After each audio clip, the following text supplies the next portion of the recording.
আওয়ামী লীগের যুগ্ম সাধারণ সম্পাদক মাহবুবুল আলম হানিফ এবং 3 জন কুষ্টিয়ার স্থানীয় নেতা এদের বিরুদ্ধে দায়ের করা মামলায় ফরমাল চার্জ দাখিলের পর কগনিজেন্স হওয়ার পর তারা যেহেতু পলাতক ছিল, তাদের পলাতক থাকার বিচার প্রক্রিয়া, যেটা অনুপস্থিতের বিচার প্রক্রিয়া, সেটা সম্পন্ন হওয়ার পর আজকে ওপেনিং স্টেটমেন্টের জন্য নির্দিন ধার্য ছিল। আজকে আমরা ওপেনিং স্টেটমেন্ট অনারেবল ট্রাইব্যুনালে উপস্থাপন করেছি। আমরা যেটা বলেছি যে এই 4 জন ব্যক্তি বাংলাদেশের একজন প্রবল প্রতাপশালী অত্যন্ত ক্ষমতাধর ব্যক্তির ছত্রছায়ায় থেকে মানুষকে মানুষ না মনে করে, মানুষের অধিকারের তোয়াক্কা না করে, মানুষের জীবনের তোয়াক্কা না করে, মানুষের বেঁচে থাকার অধিকারকে কেড়ে নেওয়ার সব ধরনের প্রক্রিয়া তারা চালিয়েছে শুধুমাত্র তারা নিজেদের স্বার্থ রক্ষার জন্য, নিজেদের ক্ষমতা টিকিয়ে রাখার জন্য। এ বিষয়ে আমরা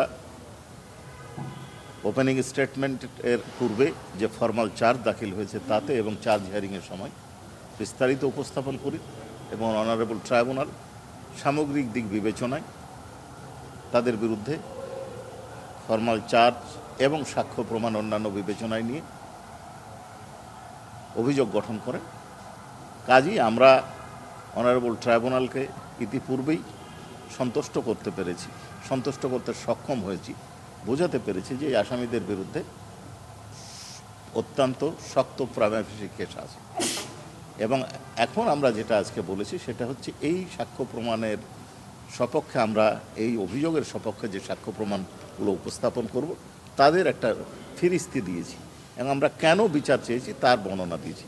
সেখানে আমরা বলেছি আমাদের যে সাক্ষী মোট হচ্ছে 38 জন, তার মধ্যে শহীদ পরিবারের সাক্ষী হচ্ছে 8 জন, প্রত্যক্ষদর্শী সাক্ষী 8 জন, আহত সাক্ষী 8 জন, আন্দোলনে অংশগ্রহণকারী 8 জন, পুলিশ হচ্ছে 1 জন, সাংবাদিক 1 জন, জব্দ তালিকার সাক্ষী 2 জন, বিশেষজ্ঞ সাক্ষী 2 জন, বিশেষ তদন্তকারী কর্মকর্তা 1 জন আর তদন্তকারী কর্মকর্তা 1 জন।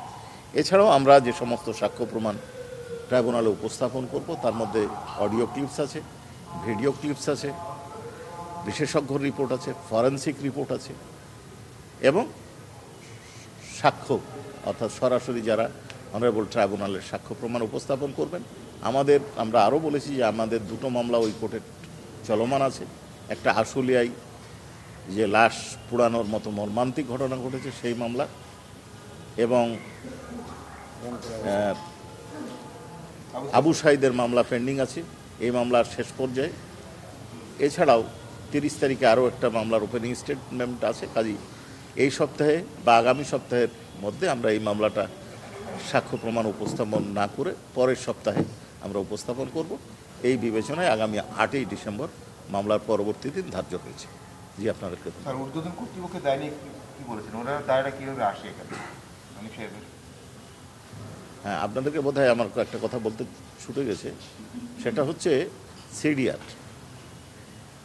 এখন ঊর্ধ্বতন উনি মাহবুবুল আলম হানিফ সাহেব আওয়ামী লীগের একজন পদাধিকারী ব্যক্তি এবং তিনি বিভিন্ন সময় বিভিন্ন বক্তব্য আমাদের পত্রপত্রিকার মাধ্যমে আমরা পেয়েছি, তার ভিডিও ক্লিপসে পেয়েছি। এছাড়াও তিনি নিয়মিত এই যে অন্য 3 জন আসামির সাথে যোগাযোগ করে নির্দেশ দিয়েছেন, এসপি সাহেবের সাথে নির্দেশ দিয়েছেন, এবং আমরা যে এই মামলার এই যে কমপ্লেন রেজিস্টার সেইখানে আরেকজন অ্যাকিউজড যেটা 30 তারিখে আছে, সেই মামলার ফোন আলাপ এবং শেখ হাসিনার বক্তব্যের সাথে এর মামলার একটা স্ট্রং নেক্সাস পেয়েছি সার্বিক বিবেচনায়। এবং এদের নির্দেশ ছাড়া আপনারা গত 15 বছরে দেখেছেন যে আইনশৃঙ্খলা রক্ষাকারী বাহিনী আওয়ামী লীগ নেতাদের নির্দেশনার বাইরে কোনো কিছু করতো না।